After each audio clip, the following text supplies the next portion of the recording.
एक बार कबीर जी के पास एक साधु आया जो अपने आप को भगवान का एक बड़ा भक्त कहता था। उसने कबीर जी पर अपने बड़प्पन का गौरव डालने के लिए उनको अपनी भक्ति झाड़ने लगा। उसने कहना शुरू कर दिया, कबीर जी, लोग आपको भक्त कहते हैं, परंतु आप अजीब भक्त हो।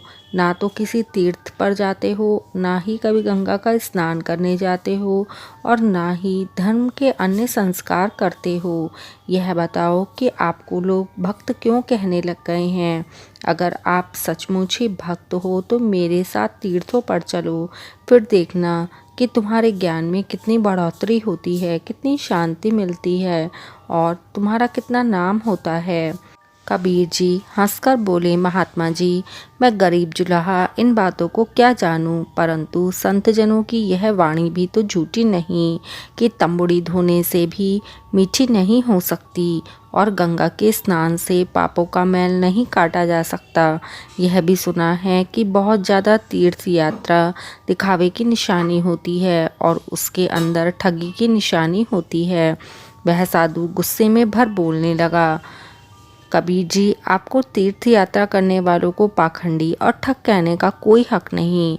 आपने यह बोलकर पाप किया है, इसका पश्चाताप करो, इसलिए माफ़ी मांगो।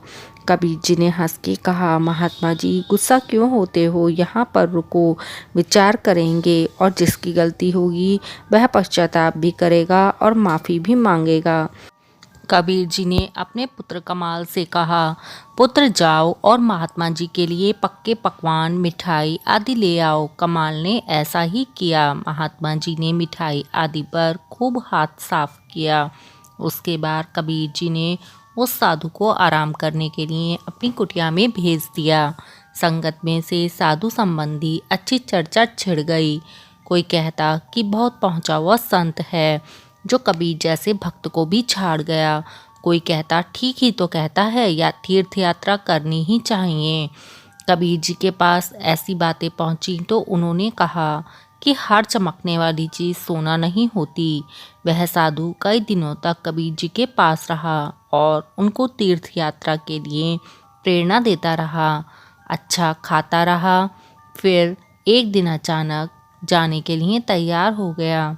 वह संगत में आकर कबीर जी से कहने लगा, भक्त जी, हम तेरी तरह सुस्त नहीं बैठ सकते। अगर तुम्हारी आत्मा नहीं मानती तो हम तुम्हें मजबूर नहीं करते, परंतु हम तीर्थ यात्रा के लिए जा रहे हैं। कबीर जी ने हंस के कहा, सत्य वचन महाराज।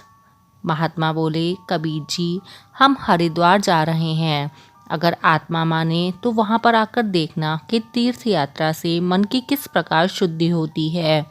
यह कहकर महाराज जी जाने लगे, परंतु कबीर जी ने उन्हें रोककर कहा, इस प्रकार मत जाओ, रास्ते में खर्च के लिए कुछ साथ लेकर जाओ। और पुत्र कमाल से कहा, जाओ मेरी कुटिया से रुपयों वाली बासनी उठाकर ले आओ।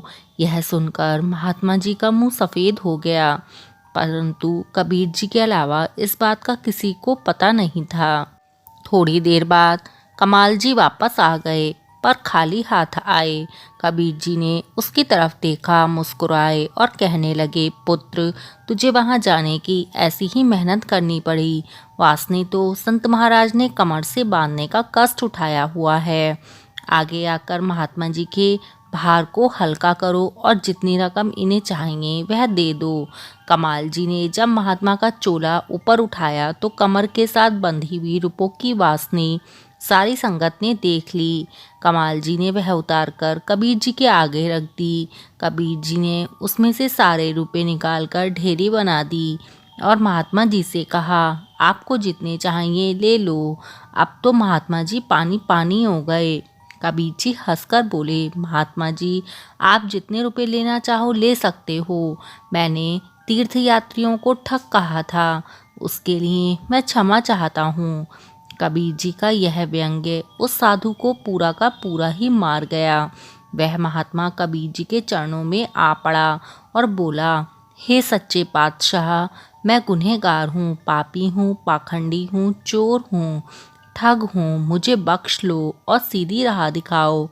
कबीर जी ने हंसकर कहा कि महाराज, यह चोरी, पाखंड और ठगी को छोड़ दो, जिसके लिए तुम तीर्थ यात्रा के चक्कर काटते फिर रहे हो।